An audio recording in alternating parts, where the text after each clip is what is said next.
ಪ್ರಿಯ ವಿದ್ಯಾರ್ಥಿಗಳೇ, ಎಲ್ಲರಿಗೂ ಪುನಃ ಶುಭೋದಯಗಳು. ನಾವು ಕಳೆದ ತರಗತಿಯಲ್ಲಿ ಎದೆಗೆ ಬಿದ್ದ ಅಕ್ಷರ ಎಂಬ ಗದ್ಯ ಭಾಗವನ್ನು ನೋಡಿದ್ವಿ. ನಿಮಗೆ ಈ ಪಾಠದ ಒಂದು ಪೂರ್ವ ಪರಿಚಯ, ಅದರರ್ಥ ಅದರ ಆಕಾರ ಕೃತಿಯಾಗಿರ್ತಕ್ಕಂತಹ ವೈಚಾರಿಕ ಬಿಡಿ ಲೇಖನಗಳ ಸಂಗ್ರಹ, ಇದನ್ನು ಕುರಿತು ಮಾತನಾಡಿದ್ದೆ. ಅದಲ್ಲದೆ ಈ ಒಂದು ಎದೆಗಿದ್ದ ಅಕ್ಷರ ದಲಿತ ಸಾಹಿತ್ಯ ಪ್ರಕಾರಕ್ಕೆ ಸೇರುತ್ತೆ. ಆ ದಲಿತ ಸಾಹಿತ್ಯ ಪ್ರಕಾರ ಅಂದ್ರೆ ಆ ಪ್ರಕಾರಕ್ಕೆ ಸೇರ್ತಕ್ಕಂತಹ ಲೇಖಕಗಳು ಯಾರು, ಜೊತೆಗೆ ನಮ್ಮ ಪ್ರಮುಖ ಕವಿ ದೇವೂರು ಮಹಾದೇವರ ಒಂದು ಪರಿಚಯವನ್ನ ಕುರಿತು ನಾನು ಸುದೀರ್ಘವಾಗಿರ್ತಕ್ಕಂತಹ ವಿವರಣೆಯನ್ನ ನಿಮಗೋಸ್ಕರ ಕೊಟ್ಟಿದ್ದೆ. ಜೊತೆಗೆ ಆ ಪಾಠ ಭಾಗದಲ್ಲಿ ಬರ್ತಕ್ಕಂತಹ ಒಂದು ಚಿಕ್ಕ ಕಥೆ, ಮನೆ ಮಂಚಮ್ಮ ಕಥೆ. ಆ ಮನೆ ಮಂಚಮ್ಮ ಕಥೆಯನ್ನು ಹೇಳಿದವರು ಯಾರು? ಯಾವ ಲೇಖಕರು? ಸಿದ್ಧಲಿಂಗಯ್ಯನವರು ದೇವರು ಮಹಾದೇವರಿಗೆ ಆ ಕಥೆಯನ್ನ ಹೇಳಿದರು. ಅದು ಕುರಿತು ಒಂದು ಚಿಕ್ಕ ಕಥೆಯ ಮೂಲಕ ಆ ಪಾಠ ಭಾಗವನ್ನ ಪರಿಚಯಿಸಿದೆ. ಈಗ ಆ ಪಾಠ ಭಾಗದ ಮುಂದುವರೆದ ಭಾಗಕ್ಕೆ ಹೋಗುವ ಮುನ್ನ ಆ ಪಾಠ ಭಾಗ ಸಂಬಂಧಪಟ್ಟಂತೆ ನಿಮಗೆ ಒಂದು 3 ಪ್ರಶ್ನೆಗಳನ್ನ ಮನೆಗೆಲಸಕ್ಕೋಸ್ಕರ ಕೊಟ್ಟಿದ್ದೆ. ಸ್ವಲ್ಪ ಮೊದಲು ಪುನಃ ನೆನಪಿಟ್ಕೊಂಡಿದ್ದೀರಾ? ಯಾವ ಪ್ರಶ್ನೆಗಳು? ಮೊದಲನೇದಾಗಿ, ದಲಿತ ಸಾಹಿತ್ಯ ಪ್ರಕಾರಕ್ಕೆ ಸೇರತಕ್ಕಂತಹ ಲೇಖಕರು ಯಾರು? ಎರಡನೇ ಪ್ರಶ್ನೆ,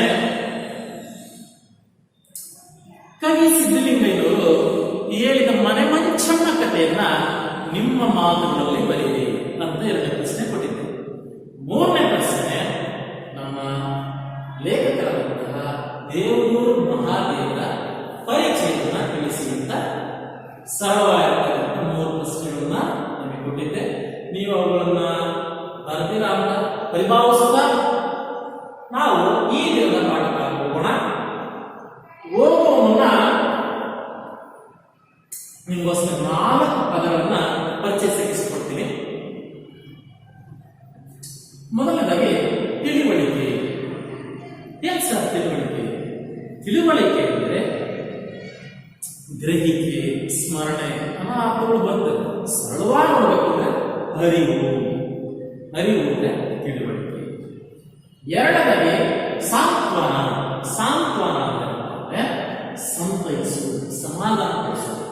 ಒಂದು ಈಗ ನಮ್ಮಮ್ಮ ನನಗೇನಾರ ನಮ್ಮ ಸಮಾಧಾನ ಪಡಿಸಲ್ವಾ, ಅದವೇ ಸಾಂತ್ವನ. ಮೂರನೇ ಪದ ತರ್ಕ.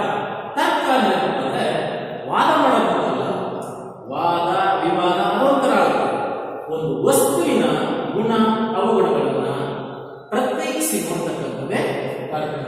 ಅದರ ಅರ್ಥ ವಿಮರ್ಶೆ. ನಾಲ್ಕನೇ ಪದ ಕ್ಷೋಭೆ. ಕ್ಷೋಭೆ ಅಂದ್ರೆ ಕಳವಳ, ಕಲ್ಲಣ, ಆತಂಕ ಅನ್ನೋದನ್ನ ಕೊಡುತ್ತೆ. ಇಷ್ಟು ಪದಪರಿಚಯ. ಈಗ ನಾವು ನೇರವಾಗಿ ಪಾಠಕ್ಕೆ ಹೋಗೋಣ.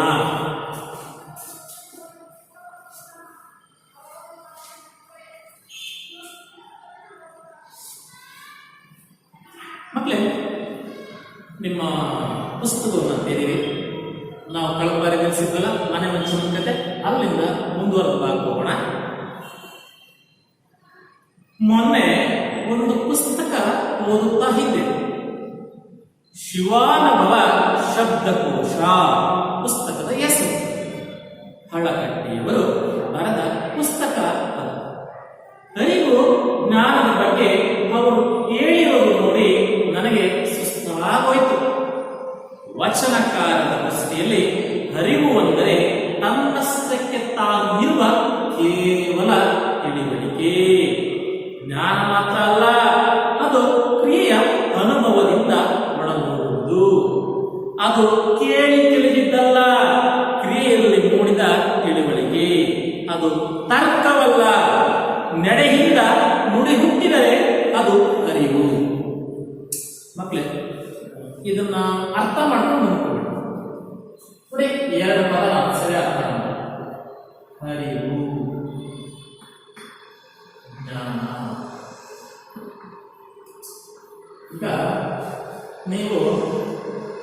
ಶಾಲೆ ಸೇರಿದೆ.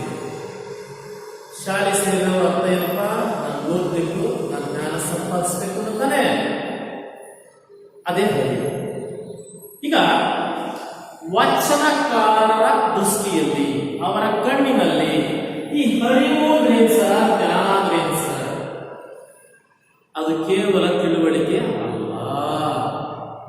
ಅವರ ದೃಷ್ಟಿ ಏನಪ್ಪ? ಹರಿವು ಅಂದ್ರೆ ಯಾವ ವ್ಯಕ್ತಿ ಕರ್ತವ್ಯವನ್ನು ಮಾಡ್ತಾನೋ, ಕ್ರಿಯೆಯನ್ನು ನಿರ್ವಹಿಸ್ತಾನೋ, ಆ ಕ್ರಿಯೆಯಿಂದ ಬರುವ ನೇರ ಅನುಭವವೇ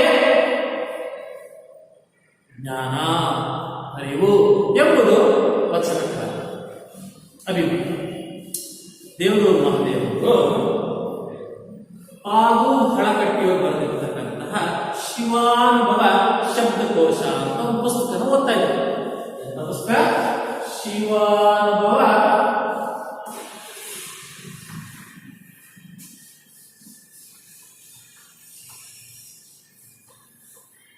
ಶಬ್ದಕೋಶ ಎಂಬುವ ಪುಸ್ತಕ ಓದ್ತಾರೆ. ಇದು ವಚನಕಾರಿ ಸಂಬಂಧ ಪುಸ್ತಕ. ಲೇಖಕ ಹಳಕಟ್ಟಿ.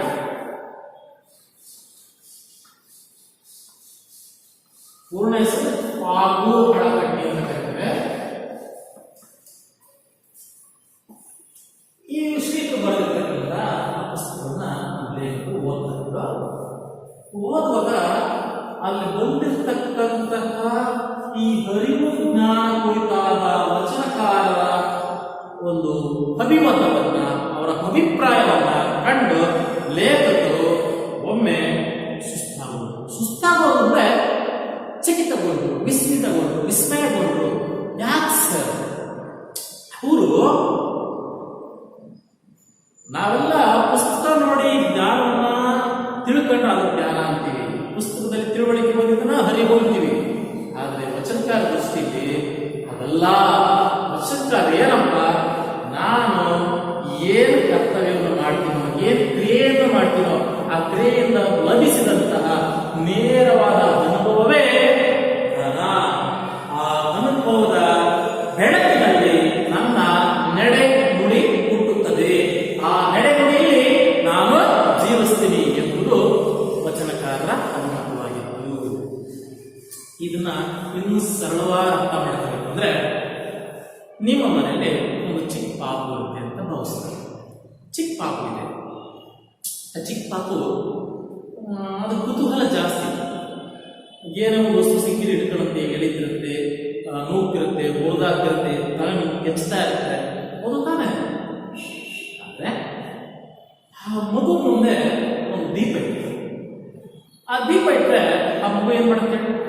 ಆ ದೀಪನ ಕೆಳಗೆ ಇಳಿಯಕ್ಕೆ ಹೋಗುತ್ತೆ. ಒಂದು ಮೇಣ ಬತ್ತಿ ಇಟ್ಟರು ಅದನ್ನ ಹಿಡ್ಕೊಂಡು ಹೋಗುತ್ತೆ.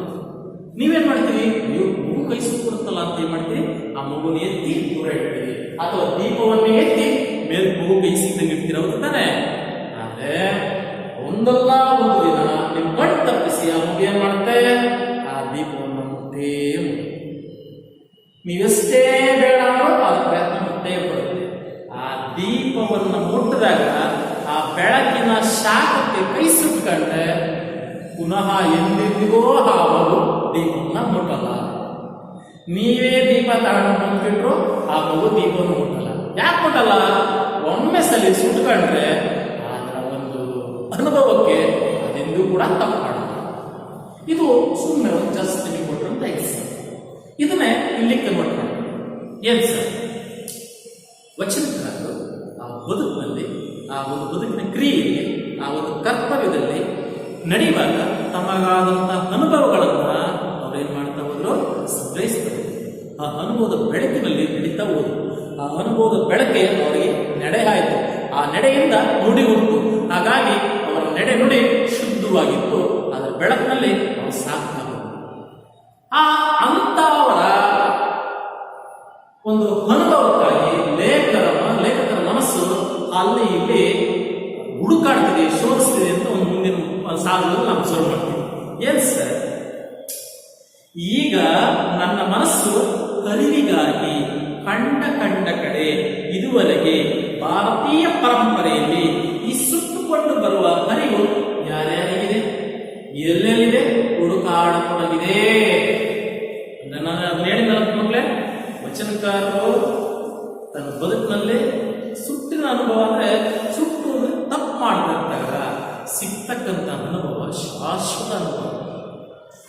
ಅದು ಯಾರು ನಮ್ಮಿಂದ ಕಿತ್ಕೊಳ್ಳಕ್ಕಾಗಲ್ಲ. ಗಾದಿಗಳು ಅಂತವೆ, ಗಾದಿಗಳು ಸುಮ್ಮನೆ ಉಟ್ಕೊಂಡವಲ್ಲ. ಆ ಬದುಕಿನ ಅನುಭವಗಳೇ ಗಾದೆ ಅನ್ನೋದು ತಪ್ಪಾಗಲಾರದು. ಅರ್ಥ ಮಕ್ಕಳೇ, ನಮ್ಮ ಲೇಖಕರ ಮನಸ್ಸು ಏನು ಕುರಿತಾ ಇದೆ? ಯಾರ್ಯಾರು ತಮ್ಮ ಬದುಕಿನಲ್ಲಿ ಸುಟ್ಕೊಂಡು ಅನುಭವ ಪಡ್ಕೊಂಡಿರ್ತಾರೋ, ಅನುಭವಗಳನ್ನ ಎಲ್ಲೆಲ್ಲೋ ಕಡೆ ದಾಖಲಿಸಿರ್ತಾರೋ ಅಂತ ಅನುಭವಗಳ ಕಡೆಗೆ ಲೇಖಕರ ಮನಸ್ಸು ಸಾಗ್ತಾ ಇದೆ, ಶೋಧಿಸ್ತಾ ಇದೆ ಅನ್ನೋದೇ ಪ್ರಸ್ತುತ ಪಾಠ. ಮುಂದೆ ಮತ್ತೆ ಇನ್ನೊಂದು, ವಚನಕಾರರು ನಮ್ಮ ಸುತ್ತಮುತ್ತ ಇರುವ ದೇವರುಗಳನ್ನ ದೇವರು ಅಂದುಕೊಂಡಿಲ್ಲ. ಪ್ರತಿಯೊಬ್ಬ ವಚನಕಾರರಿಗೂ ಅವರವರದೇ ಇಷ್ಟ ದೈವ, ಅಂದರೆ ಅವರಿಗೆ ಅವರವರ ಪ್ರಜ್ಞೆಯೇ ದೇವರಾಗಿರ್ತಾರೆ. ಮಕ್ಕಳೇ, ಎರಡೇ ಏನು ನಮ್ಮ ನಿಮ್ಮ ಹಾಗೆ ಕುಲದೇವರು ಮನೆದೇವರು ಅಂತ ದೇವರವ್ರಿಗೆ ಸರಿ ವಚನಕಾರರಿಗೆ ಇರಲಿ. ವಚನಕಾರ ದೃಷ್ಟಿಯಲ್ಲಿ ಅವರವರ ಆತ್ಮವೇ, ಅವರವರ ಇಷ್ಟವಾದಂಥ ದೇವರೇ ಅವರಿಗೆ ದೈವ. ಇವರು ಈ ದೇವರನ್ನು ಇಷ್ಟಪಡ್ತಾನೆ ಮತ್ತು ಇನ್ನೊಂದು ದೇವರು ಇಷ್ಟಪಡ್ತಾರೆ ಅವ್ರಿಗೆ ಬಿಟ್ಟಿದ್ದು. ಯಾವ ವಚನಕಾರ ತನಗೆ ಯಾವ ದೇವರು ಇಷ್ಟ ಅಂತ ಅದನ್ನೇ ತನ್ನ ಇಷ್ಟ ದೈವವಾಗಿ ತನ್ನ ಆತ್ಮದಲ್ಲಿ ಲಿಂಗವಾಗಿ ಅಥವಾ ಒಂದು ಸೂಕ್ತ ಚೇತನವಾಗಿ ತನ್ನ ಮನಸ್ಸಿನಲ್ಲಿ ಸ್ಥಾಪಿಸಿಕೊಂಡ, ಸ್ಥಾಯಿಯಾಗಿ ಕಂಡುಕೊಂಡ. ಆ ದೇವರ ಮುಂದೆ ತನ್ನ ಕಷ್ಟ ಸುಖಗಳನ್ನ ನಿವೇದಿಸಿಕೊಳ್ತಿದ್ದ. ತನ್ನ ಇಷ್ಟ ದೈವ, ಇಷ್ಟ ಅಂದರೆ ಪ್ರೀತಿಯಾದಂತಹ ದೈವ, ದೇವರ ಮುಂದೆ ತನ್ನ ದುಃಖ ದುಮ್ಮಾನಗಳನ್ನ, ಸುಖ ದುಃಖಗಳನ್ನ ಅವನೇನು ಮಾಡ್ತಿದ್ದ? ನಿವೇದಿಸಿಕೊಳ್ತಿದ್ದ. ಆ ಮೂಲಕ ಸಮಾಧಾನವನ್ನು ಮಾಡ್ಕೊಳ್ತಿದ್ದ, ತಪ್ಪುಗಳನ್ನು ತಿದ್ದುಕೊಳ್ತಿದ್ದ. ಆಯ್ತಾ? ಈ ರೀತಿ ಪ್ರಜ್ಞೆಯನ್ನೇ ದೇವರು ತಂದುಕೊಂಡ್ರೆ ಸುಡುವ ಬೆಂಕಿಯನ್ನ ನೆತ್ತಿ ಮೇಲೆ ಇಟ್ಕೊಂಡಂತಾಗ್ತದೆ. ಮುಂದೆ ನಮ್ಮ ಪ್ರಜ್ಞೆ ಮುಂದೆ ಸುಳ್ಳು ಹೇಳಕ್ಕಾಗಲ್ಲ, ಅದೇ ಕಷ್ಟ ಆಗೋದು. ಅಂದರೆ ದೇವರಿಗಾದ್ರೆ ಯಾವುದೇ ಒಬ್ಬರು ದೇವರು ಇರಲಿಲ್ಲ, ಏನೋ ಸ್ವಲ್ಪ ಬಟ್ಟೆ ಒಳಗೆ ಹಾಕುವಂತ ಸುಳ್ಳುಗಳು ಹೇಳಬಹುದು. ಆದರೆ ಪ್ರಜ್ಞೆ ಮುಂದೆ ಏನು ನಡೆಯುವುದು? ಯಾಕಪ್ಪ? ಈಗ ನಾನು ಚಾಮುಂಡೇಶ್ವರಿ ತಾಯಿಗೂ ಇನ್ನೊಂದು ದೇವರಿಗೂ ಓದೇ ಅಂತ ಇಟ್ಟುಬಿಡಿ. ಆ ದೇವರು ಮುಂದೆ ಬಳಿಕ ಕಾಲಿಟ್ಟರೆ ನನ್ನ ಮನಸ್ಸು ಮಾಡುತ್ತೆ, ಹೋಗಿದ ತಕ್ಷಣ ಭಕ್ತಿ ಭಾವದಿಂದ ನನ್ನ ಮನಸ್ಸೇ ಮಾಡುತ್ತೆ, ಒಂದು ರೀತಿ ಪ್ರಸನ್ನವಾಗಿರುತ್ತೆ, ಶಾಂತಿಯುತವಾಗಿರುತ್ತೆ, ದೇವರೇನು ಭಯ ನನ್ನಲ್ಲಿರುತ್ತೆ. ಆಗ ನಾನು ಯಾವುದೇ ಒಂದು ತಪ್ಪನ್ನಾಗಲಿ ಮತ್ತೊಂದು ಏನೋ ಒಂದು ಕೆಟ್ಟ ಚಟುವಟಿಕೆನಲ್ಲಿ ಮಾಡೋಕ್ಕೆ ಇಷ್ಟಪಡಲ್ಲ. ತಪ್ಪು ಮಾಡಿದವರು ಯಾರು? ನಾವು ಯಾವ ಕಾರಣಕ್ಕೂ ಮಾಡಲ್ಲ. ನೀವೇ ದೇವಸ್ಥಾನಕ್ಕೆ ಹೋರಿ, ಮಸೀದಿಗಳಿಗೆ ಹೋರಿ, ಚರ್ಚ್ಗಳಿಗೆ ಹೋರಿ, ಯಾವ ಕಾರಣಕ್ಕೂ ನಿಮ್ಮ ಮನಸ್ಸು ತಪ್ಪು ಮಾಡಲ್ಲ. ಯಾಕೆಂದ್ರೆ ನಿಮ್ಮ ಮನಸ್ಸಲ್ಲೊಂದು ಸೂಕ್ತವಾಗಿರ್ತಕ್ಕಂಥ ಭಯ ಅಡಕೊಂಡು. ಈಗ ವಚನಕಾರರು ತಮ್ಮ ದೇವವೇ ಸರಿ, ತನ್ನ ದೇಹವೇ ದೇವ ಮಂದಿರವಾಗಿ ಇಟ್ಕೊಂಡಿದ್ದಾರೆ. ಆ ದೇವ ಮಂದಿರವಾಗಿ ಇಟ್ಕೊಂಡಾಗ ತಪ್ಪಿ ತಪ್ಪು ಮಾಡಕ್ಕೆ ಸಾಧ್ಯನಾ? ಯಾಕಾಗಲ್ಲ? ಯಾಕಪ್ಪ ಅಂದರೆ ಅವರು ಅವರೊಳಗಿನ ದೇವರಿಗೆ ನುಡಿ ಕೊಟ್ಟಿದ್ದಾರೆ. ಆ ದೇವರ ಜೊತೆ ಪದೇ ಪದೇ ಮಾತಾಡ್ತಿರ್ತಾರೆ. ಹಾಗಿದ್ದಾಗ ಮನಸ್ಸೇ ದೇವ ಮಂದಿರವಾಗಿರೋದ್ರಿಂದ ನಾವೇನು ದೇವ ಮಂದಿರವಾಗ ಭಕ್ತಿ ಭಾವದಿಂದ ಇರ್ತೀವೋ ಅವರು 24 ಗಂಟೆಯೂ ಕೂಡ ಅದೇ ಭಾವದಲ್ಲಿರ್ತಾರೆ. ಪ್ರತಿ ಕ್ಷಣ ಪ್ರತಿ ಹೆಜ್ಜೆಗೂ ಕೂಡ ಆ ದೇವರ ನೆನಪಿನಲ್ಲಿ, ಆ ಕಾಯಕದ ನೆನಪಿನಲ್ಲೇ ಅವರು ಮುಳುಗಿರ್ತಾರೆ. ಹಾಗಾಗಿ ಅವರು ತಪ್ಪು ಮಾಡೋಕ್ಕೆ ಸಾಧ್ಯ ಇಲ್ಲ. ಒಂದು ವೇಳೆ ತಪ್ಪಾದರೂ ಕೂಡ ಆ ತಪ್ಪನ್ನ ತನ್ನ ಪ್ರಜ್ಞೆ ಮುಂದೆ ಹೇಳ್ಕೊಳ್ಳೋಕ್ಕೆ ಅವ್ರಿಗೆ ಶಕ್ತಿ ಇಲ್ಲ. ಹಾಗಾಗಿ ಆ ಒಂದು ಇಕ್ಕಟ್ಟಿಗೆ ಅವರು ಸಿಲುಕಿರೋದನ್ನ ಕಾಣುತ್ತೆ. ಈ ಇಕ್ಕಟ್ಟಿಗೆ ವಚನಕಾರರು ಮುಖಾಮುಖಿಯಾದ ಎದುರಾಗಲ್ಲ. ಅವರು ತಮ್ಮ ಕಷ್ಟ ಸುಖನ, ದುಃಖ ದುಮ್ಮಾನನ, ಏಳು ಬೆಳೆಗಳನ್ನ, ಅವರು ಇಕ್ಕಟ್ಟುಗಳನ್ನ ಆ ಪ್ರಜ್ಞೆ ಮುಂದೆ ಹೇಳಿಕೊಳ್ಳುತ್ತಾ ಒದ್ದಾಡುತ್ತಿದ್ದರೆಂದು ಕಾಣುತ್ತದೆ. ಈ ಒದ್ದಾಡಕ್ಕೆ ಅವರು ನುಡಿಕೊಟ್ರು. ಮತ್ತೆ ಸರತ್ತ ಪರಿಷಡ್ ವರ್ಗಗಳ ಕಾಟ ಯಾರಿರಲ್ಲ. ಯಾವ ಸುಳ್ಳು ಹೇಳಿಲ್ಲ, ಯಾವ ಕಳ್ತನ ಮಾಡಿಲ್ಲ, ಮಾಡಿಲ್ವಾ? ಮಾಡಿರ್ತೀವಿ, ಪ್ರತಿಯೊಬ್ಬರು ಮಾಡಿರ್ತೀವಿ ತಪ್ಪುಗಳು. ಇಂಥ ತಪ್ಪುಗಳು ಮನುಷ್ಯನಾಗುತ್ತಿದ್ದಾಗ ಸಹಜ. ಅಂತ ತಪ್ಪುಗಳನ್ನ ವಚನಕಾರ ಮಾಡುವಾಗ ರಚಿಸ್ತಾ ಇದ್ದಾರೆ. ಯಾಕೆಂದ್ರೆ ಅವನೊಳಗೆ ದೇವರಿದೆ, ಆ ಪ್ರಜ್ಞೆ ದೇವರಾಗಿ ಮಾಡ್ಕೊಂಡಿದ್ದಾನೆ. ಹಾಗಾಗಿ ಆ ತಪ್ಪು ಮಾಡಕ್ಕೆ ಅವನ ಮನಸ್ಸು ಒಪ್ಪಲ್ಲ. ಒಂದು ವೇಳೆ ತಪ್ಪಾದ್ರೆ ಆ ತಪ್ಪಿಗೆ ತನಗೆ ತಾನು ಶಿಕ್ಷೆ ಕೊಡ್ಕೊಳ್ತಕ್ಕಂತಹ, ತನ್ನನ್ನೇ ತಾನು ಈಗಳಿರ್ತಕ್ಕಂತಹ, ನಿಲ್ಲಿಸ್ಕೊಳ್ತಕ್ಕಂಥ ಕೆಲಸವನ್ನ ಮಾಡ್ತಿದ್ದ.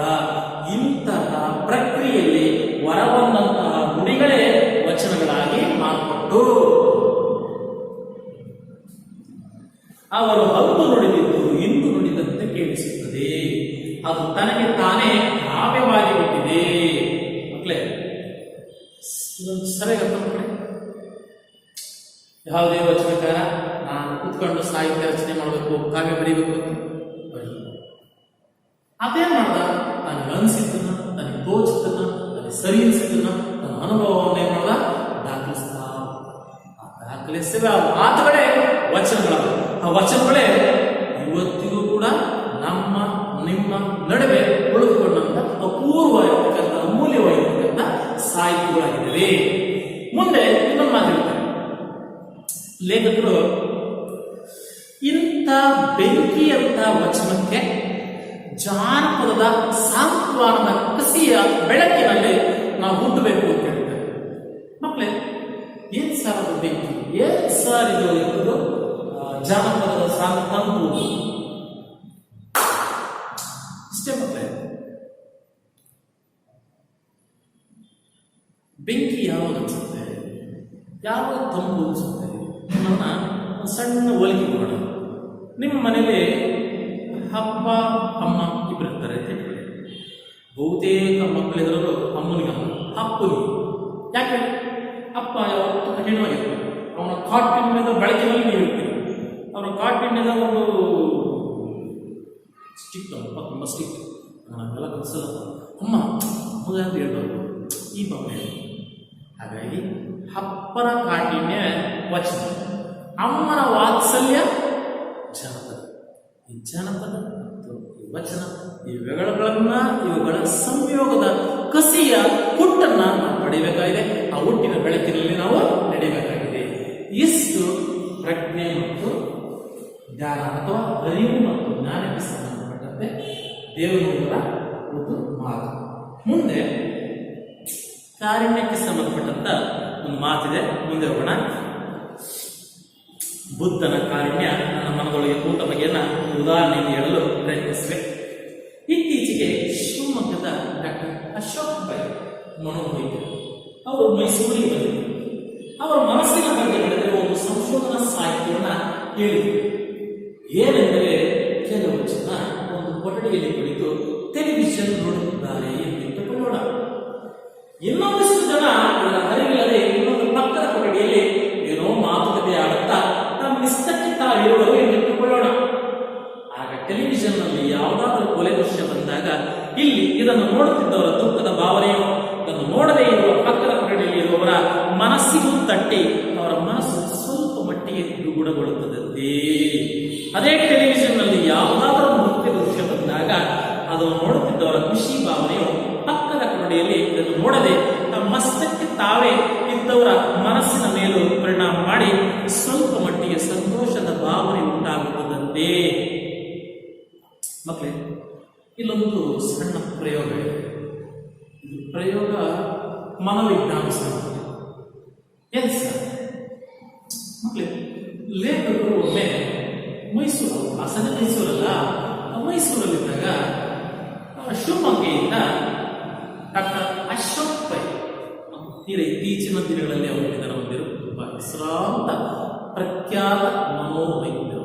ಮನೋವೈದ್ಯ ಅಂದರೆ ಮನೋರೋಗಕ್ಕೆ ಚಿಕಿತ್ಸೆ ಕೊಡ್ತಕ್ಕಂತಹ ವೈದ್ಯ. ಪ್ರಶ್ನೆ ಇದೆ, ಡಾಕ್ಟರ್ ಅಶೋಕ್ ಪೈ ಅವರ ವೃತ್ತಿ ಯಾವುದಾಗಿತ್ತು? ಡಾಕ್ಟರ್ ಅಶೋಕ್ ಪೈ ಅವರ ವೃತ್ತಿ ಮನೋವೈದ್ಯ ವೃತ್ತಿ. ಗೊತ್ತಿದೆಯಾ? ಮನೋರೋಗ ತಜ್ಞರಾಗಿದ್ದರು ಅನ್ನೋದು ಗೊತ್ತು. ಇಲ್ಲಿ ಈಗ ನಮಗೆ ಏನ್ ಬೇಕಪ್ಪ ಅಂದ್ರೆ ಒಂದು ಪ್ರಯೋಗ ಎದುರಿಸ್ತೇವೆ. ಇದೊಂದು ಕೋಣೆ, ಅದೊಂದು ಕೋಣೆ, ಅದು ಈಗ ಅದೊಂದು ಪಕ್ಕದ ಕೋಣೆ, ನಮ್ದೊಂದು ಕೋಣೆ. ಆ ಪಕ್ಕದ ಕೋಣೆಯಲ್ಲಿ ಟಿವಿ ನೋಡ್ತೀವಿ. ಕ್ರಿಕೆಟ್ ಬ್ಯಾಚ್ ಬರ್ತಿರಲ್ಲ, ಒಂದು ಕ್ರಿಕೆಟ್ ನೋಡ್ತಿರಲ್ವಾ, ಆ ಥರ ಅಲ್ಲಿ ನೋಡ್ತಾ ಇದ್ದಾರೆ. ಇಲ್ಲಿ ನಮ್ಮ ಇನ್ನೊಂದು ಕೋಣೆಯಲ್ಲಿ ನಾವೆಲ್ಲ ಈಗ ನಮ್ಮ ಪಾಡಿ ನಾವು ಅಂತ ಭಾವನೆ ಇರ್ತದೆ. ಆ ಟಿವಿ ನೋಡ್ತಿರ್ಬೇಕಾದ್ರೆ ಅಲ್ಲಿ ಒಂದು ಯಾವುದೋ ಚಲನಚಿತ್ರದಲ್ಲಿ ಕೊಲೆಯ ದೃಶ್ಯ ಬರ್ತಾರೆ. ಭೀಕರವಾಗಿ ಒಬ್ಬರನ್ನ ಕೊಲೆ ಮಾಡ್ತಕ್ಕಂಥ ದೃಶ್ಯ, ಆ ದೃಶ್ಯ ಮಾಧ್ಯಮದಲ್ಲಿ ಪ್ರಸಾರ ಆಗ್ತದೆ. ಪಾಪ ತಮ್ಮಷ್ಟು ತಾನೇ ಗೆಳೆಯರೆಲ್ಲ ಸೇರಿಕೊಂಡು ಸುಮ್ಮನೆ ಕಾಡುವಂತೆ ಮಾತಾಡ್ತಾ ಅದರ ಹರಿವು ಇವರಿಗೆ, ಇವರ ಪ್ರಜ್ಞೆ ಅವರಿಗೆ, ಅವ್ರ ಪಾಡಿ ಅವರಿದ್ದಾರೆ, ಇವ್ರ ಪಾಡಿ ಇಷ್ಟ ಆಯ್ತಾ. ಹೀಗಿದ್ದಾಗ ಆ ಕೊಲೆ ದೃಶ್ಯ ನೋಡಿದಾಗ ಅವ್ರ ಮನಸ್ಸು ಕೂಡ ಅನ್ಸುತ್ತೆ, ಓಹೋ ಕೊಲೆ ಮಾಡ್ದ ಅನ್ಸುತ್ತೆ. ನಮ್ಮ ಮನಸ್ಸೇ ಸಂಕುಚಿಸುತ್ತೆ ಅನ್ಸುತ್ತೆ ಅಲ್ವಾ. ಆ ಅನ್ಸೋ ಭಾವನೆ, ಆ ಕಂಪನದ ಅಲೆ ಇಲ್ಲಿಗೂ ತಟ್ಟುತ್ತೆ. ಅಂದ್ರೆ ಅವರ ಮೇಲೆ ನಡೆದಂತ ಪ್ರಭಾವ ಪರಿಣಾಮ ಅಷ್ಟು ಮಟ್ಟಿಗೆ ನಡೆದೇ ಇದ್ರೂ ಕೂಡ ಸ್ವಲ್ಪ ಮಟ್ಟಿನ ದಾಸಿಯನ್ನ ಈ ಮನಸ್ಸುಗಳು ಕೂಡ ಉಂಟು ಮಾಡುತ್ತೆ. ಅಷ್ಟೇ ಅಲ್ಲದೆ ಅದೇ ಟಿವಿ ಪರದೆಯ ಮೇಲೆ ಯಾವುದಾದ್ರೂ ಒಂದು ನೃತ್ಯ ಬಂದರೆ ಅದರ ಒಂದು ಖುಷಿ, ಆ ಖುಷಿಯ ಅಲೆ ಇಲ್ಲಿಯೂ ಕೂಡ ಸ್ವಲ್ಪ ಮಟ್ಟಿಗೆ ರಿಫ್ಲೆಕ್ಟ್ ಆಗುತ್ತೆ ಅನ್ನೋದೇ ಈ ಪ್ರಯೋಗದ ತಿರುಳು. ಅರ್ಥ ಆಗ್ತಿದ್ಯಾ? ಇದು ನಿಜನ ಸಾರ ಅಂತ ನಿಮ್ಮ ಮನಸ್ಸಲ್ಲಿ ಅನಿಸ್ಬೋದು. ಮಕ್ಕಳೇ, ನಾನು ಹೇಳ್ತಾರೆ ಸರಿ ಅಂತ ಮಾಡ್ಕೊಳ್ಳಿ. ಅವರ ಮೇಲೆ ಗಾಢವಾದ ಪರಿಣಾಮ ಬೀರಿದ್ರು ಇಲ್ಲಿ ಅವರ ಅರಿವೇ ಇಲ್ಲದಂಥ ಮನಸ್ಸಿನ ಮೇಲೆ ಸ್ವಲ್ಪ ಮಟ್ಟಿನ ದುಗುಡತೆಯನ್ನ, ಶೋಕವನ್ನ, ಒಂದು ರೀತಿ ಅಯ್ಯೋ ಅನಿಸೋ ಭಾವನೆನ ಕೊಟ್ಟಾಗುತ್ತೆ. ಏನು ಮನಸ್ಸು. ಇದರ ಅರ್ಥ ಏನಪ್ಪ ಅಂದ್ರೆ, ಯಾವ ಜೀವಿಯು ತನ್ನಷ್ಟಕ್ಕೆ ತಾನಿಲ್ಲ. ಎಲ್ಲರೂ ಕೂಡ ಪರಿಸರದಲ್ಲಿ ನಡೀತಿರ್ತಕ್ಕಂಥ ಇಂಥ 7 ಬೀಳುಗಳ ತಾಕಲಾಟಕ್ಕೆ ಮನಸ್ಸನ್ನ ಒಡ್ಕೊಂಡಿದ್ದಾರೆ. ಅಂದ್ರೆ ಆ ಮನಸ್ಸಿನ ಆಳದಲ್ಲಿ ಎಲ್ಲರೂ ಕೂಡ ಒಂದೇ, ಯಾರೂ ಕೂಡ ಬೇರೆ ಅಲ್ಲ. ಆ ಮನಸ್ಸಿನ ಸಮಷ್ಟಿಯ ಆಳದಲ್ಲಿ ಎಲ್ಲಾ ಮನಸ್ಸುಗಳು ಕೂಡ ಇದೇ ರೀತಿಯ ಗಲಭೆಗಳಿಗೆ, ಕ್ಷೋಭೆಗಳಿಗೆ, ದುಃಖಗಳಿಗೆ, ಸಂತೋಷಗಳಿಗೆ ಪ್ರತಿಕ್ರಿಯೆಯನ್ನ, ಅದರ ಮೇಲಿನ ಪರಿಣಾಮವನ್ನ ಅನುಭವಿಸ್ತಾ ಇದ್ದಾರೆ. ಯಾವ ಜೀವಿಯು ತನ್ನಷ್ಟಕ್ಕೆ, ಯಾವುದೇ ಒಂದು ಜೀವಿಗೆ ಆಗುವ ದುಃಖ ದುಮ್ಮಾನ ಪರಿಸರದಲ್ಲಿ ಉಸಿರಾಡುತ್ತಾ ಎಲ್ಲ ಜೀವಿಗಳಲ್ಲೂ ಕಂಪನ ಅಂದ್ರೆ ಅಲೆ ಉಂಟು ಮಾಡುತ್ತಿರುತ್ತದೇನೋ. ಈ ಅನುಕಂಪನ ಇಡೀ ಜೀವ ಸಂಕುಲವನ್ನೇ ಒಂದು ಹಿಂದೆ ಇರುತ್ತದೆ. ಬೌದ್ಧನ ಕಾರುಣ್ಯ ಇಲ್ಲಿಂದಲೇ ಮೂಡಿರಬಹುದು. ನಾನು ಹೇಳಿದೆ, ಲೇಖಕರ ದೇವರು ಯಾವುದು? ಆ ಚಾವಡಿ ಇಲ್ಲದ ಗುಡಿಯಲ್ಲಿ ಬುದ್ಧನ ಸಮತೆಯ ಬುದ್ಧನನ್ನು ಇಟ್ಟರೆ ಅದೇ ನನ್ನ ದೇವರು ಅಂತ ಹೇಳಿರ್ತಾನೆ ಲೇಖಕರು. ಆ ಬುದ್ಧನ ಕಾರಣ ಇಲ್ಲಿಂದ ಹುಟ್ಟಿದೆ, ಇಲ್ಲಿಂದಲೇ ಹುಟ್ಟಿದೆ. ಅಂದ್ರೆ ಪ್ರಪಂಚದ ಎಲ್ಲಾ ಸುಖ ದುಃಖಗಳನ್ನ ಕಣ್ಣಾರೆ ಬುದ್ಧ ಆ ಒಂದು ಅಶಾಂತಿಯ ಮನಸ್ಸುಗಳಿಗೆ ಶಾಂತಿಯನ್ನ ನೀಡತಕ್ಕಂಥ ಸಂದೇಹ ವಾಹಕನಾಗಿ ಬುದ್ಧ ಕೊಲೆ, ಸುಲಿಗೆ, ದ್ವೇಷ, ಅಸೂಯೆಗಳಿಂದ ಕ್ಷೋಭೆಗೊಂಡು ನರಳುತ್ತಿರುವ ಜಗತ್ತು ಅದು ಘಾಸಿಗೊಳಿಸುವುದು ತನ್ನ ಆಳದ ಸಂಸ್ಕೃತಿಯ ಮನಸ್ಸನ್ನೇ. ಈ ಸಂಸ್ಕೃತಿ ಮನಸ್ಸಿನಲ್ಲಿ ಎಲ್ಲರೂ ಹೇಳ್ತಾರೆ. ನಾವು ಮನುಷ್ಯರು ನಮ್ಮೊಳಗೆ ಮೂರ್ಛಾವಸ್ಥೆಯಲ್ಲಿರುವ ಕಾರುಣ್ಯವನ್ನ ಎಚ್ಚರಿಸಿಕೊಳ್ಳಬೇಕಾಗಿದೆ. ಮಕ್ಕಳೇ, ನಾವೇ ದಾರಿಲಿ ಹೋಗ್ತಿರ್ತೀವಿ, ಯಾರೋ ಅಡ್ಡ ಬರ್ತಾರೆ, ಮಗು ಅಡ್ಡ ಬರ್ತೀವಿ. ಮಗು ಅಡ್ಡ ಬಂದು ಬಿತ್ತು ಅಂತ ಇಟ್ಕೊಳ್ಳಿ, ನಮಗೆ ಯಾರು ಹೇಳೋದಿಲ್ಲ, ಉಡೋ ಮಗು ಎತ್ತೀವಿ ಅಂತಲ್ಲ, ಖಂಡಿತ ಎತ್ತೀವಿ. ಯಾಕೆ ಹೇಳಿ?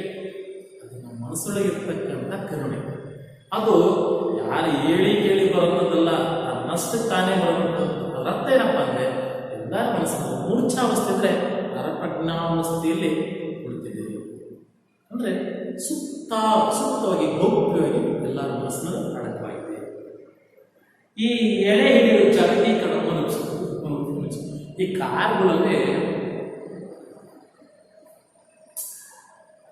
ಡ್ರೈವರ್ಗೂ ಮುಂದೆ ಕುಂತಿರೋದು ಒಂದು ಸೇಫ್ಟಿ ಬಲೂನ್ ಇರುತ್ತೆ. ನಮಗೆ ಆ ಬಲೂನ್ ಎಲ್ಲಿದೆ ಅಂತ ಯಾರಿಗೂ ಕೂಡ ಗೊತ್ತಾಗುತ್ತೆ.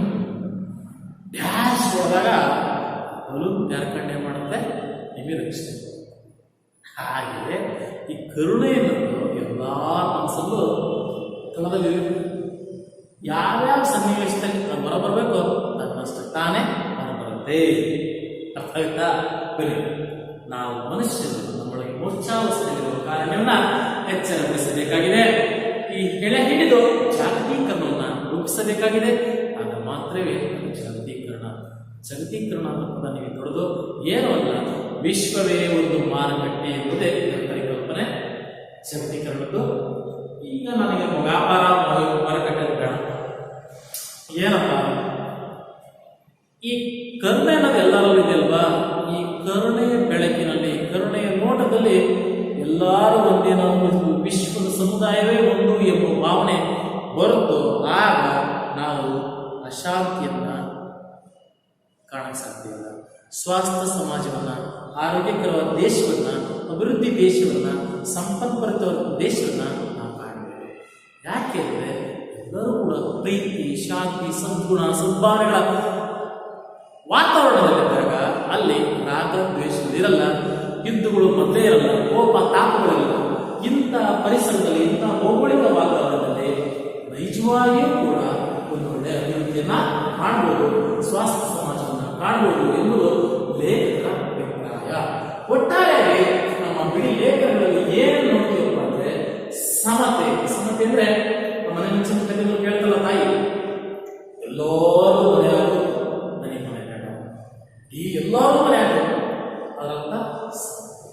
ಎರಡನೇದಾಗಿ ಯಾವುದು ನಿಜವಾದ ಅರಿವು, ಯಾವ ವ್ಯಕ್ತಿ ತಮ್ಮ ಬದುಕಿನಲ್ಲಿ, ಕ್ರಿಯೆಯಲ್ಲಿ, ಕರ್ತವ್ಯದಲ್ಲಿ ಗುಣಗೊಂಡಾಗ ಅಲ್ಲಿ ಸಿಗ್ತಕ್ಕಂತಹ ಅನುಭವವೇ ನಿಜವಾದಂತಹ ಅರಿವು. ಆ ಅರಿವೇ ನಿಜವಾದಂತಹ ನಡೆ, ಅದರ ನಡೆಯೇ ಸರಿಯಾದ ನುಡಿ. ಎರಡು. ಮೂರನೇದು ಕರುಣೆ. ಕರುಣೆ ಏನಪ್ಪ ಅಂದ್ರೆ ಎಲ್ಲ ಮನಸ್ಸನ್ನು ಶಾಶ್ವತವಾಗಿ, ಗೌಪ್ಯವಾಗಿ, ರಹಸ್ಯವಾಗಿ ತಳಮಟ್ಟದಲ್ಲಿರ್ತಕ್ಕಂಥ ಈ ಮತ್ಸ್ಯನ್ನ, ಕರುಣೆಯನ್ನ ಎಲ್ಲರೂ ಕೂಡ ಹೊರತರುವ ಮೂಲಕ ಅದರ ಒಂದು ಭಾವದಲ್ಲಿ ಪ್ರಪಂಚವನ್ನು ಕಂಡಾಗ ಇಡೀ ವಿಶ್ವವೇ ಚೈತನ್ಯದಿಂದ, ಶಾಂತಿಯಿಂದ ತುಂಬಿರುತ್ತೆ ಅನ್ನೋದೇ ಪ್ರಸ್ತುತ ಪಾಠದ ಆಶಯ. ಇಷ್ಟು ಇದರ ಪಾಠ. ಮಕ್ಕಳೇ, ಈ ಪಾಠದಲ್ಲಿ ಸೈದ್ಧಾಂತಿಕ ಭಾಷಾಭ್ಯಾಸ ಅಂತ ನಿಮಗೆ ಸಮಾಸ ಇದೆ. ಸಮಾಸ 8ನೇ ಕ್ಲಾಸಲ್ಲಿ ಓದಿರ್ತೀವಿ, 7ನೇ ಕ್ಲಾಸಲ್ಲಿ ಓದಿರ್ತೀವಿ. ಸಮಾಸ ಅಂದ್ರೆ ಸಮಾಸದಲ್ಲಿ ಇಷ್ಟು ಇರ್ತದೆ, ಅವ್ಯಾವ ಹಂಗಂದ್ರೆ ಅದಕ್ಕೆ ವಿವರಣೆ ಇದೆ ನೋಡಿರ್ತೀವಿ. ಜಸ್ಟ್ ಈಗ ಸಮಾಸ ಅಂದ್ರೆ ಸಮಾಸಗಳು ಯಾವುವು, ಕನ್ನಡದಲ್ಲಿ ಸಮಾಸಗಳು ಯಾವುವು ಅಂತ. ಮೊದಲನೇದಾಗಿ ಸಮಾಸ ಅಂದ್ರೆ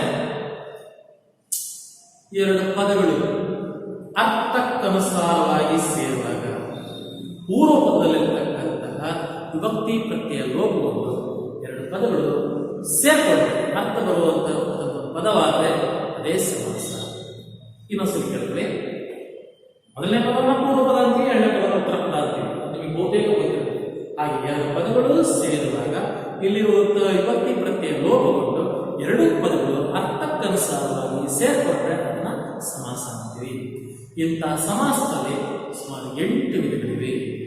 ಅವ್ಯಾವಪ್ಪ ಅಂದ್ರೆ ತತ್ಪುರುಷ ಸಮಾಸ, ಕರ್ಮಧಾರಯ ಸಮಾಸ, ದ್ವಿಗು ಸಮಾಸ, ದ್ವಂದ್ವ ಸಮಾಸ, ಕ್ರಿಯಾ ಸಮಾಸ, ಹರಿಸಮಾಸ, ಅಂಶಿ ಸಮಾಸ, ಬಹುರ್ವೀ ಸಮಾಸ, ಗಮಕ ಸಮಾಸ ಹಾಗೂ ದ್ವಂದ್ವ ಸಮಾಸ. ಇಷ್ಟು ಸಮಾಸದ 8 ಬಗೆಗಳು. ಆ 8 ಬಗೆಗಳಿಗೂ ಕೂಡ ವಿವರಣೆ ಇದೆ ಪಠ್ಯಪುಸ್ತಕದಲ್ಲಿ, ಅದನ್ನೊಮ್ಮೆ ನೋಡಿ. ಜೊತೆಗೆ ಅದಕ್ಕೆ ಸಂಬಂಧಪಟ್ಟಂತಹ ಸಮಾಸಗಳ ಉದಾಹರಣೆನ ಪಟ್ಟಿ ಮಾಡಿದರೆ ಅವನ್ನ ಕೂಡ ಒಮ್ಮೆ ನೋಡ್ಕೊಳ್ಳಿ. ಅನುಮಾನವಿದ್ದರೆ ಶಿಕ್ಷಕರನ್ನ ಕೇಳಿ ತಿಳ್ಕೊಳ್ಳಿ. ಇಷ್ಟು ಪ್ರಸ್ತುತ ಗದ್ಯದ ಒಂದು ಪಕ್ಷಿ ನೋಡ ಅಂತ ಇಲ್ಲಿ ಪಾಠವನ್ನು ಮುಗಿಸೋಣ. ಎಲ್ಲರೂ ಸ್ವಲ್ಪ ಮಟ್ಟಿಗೆ ಅರ್ಥವಾಗಿದೆ ಅಂತ ಭಾವಿಸ್ತಾ ಈ ಪಾಠವನ್ನು ಮುಗಿಸ್ತೀವಿ.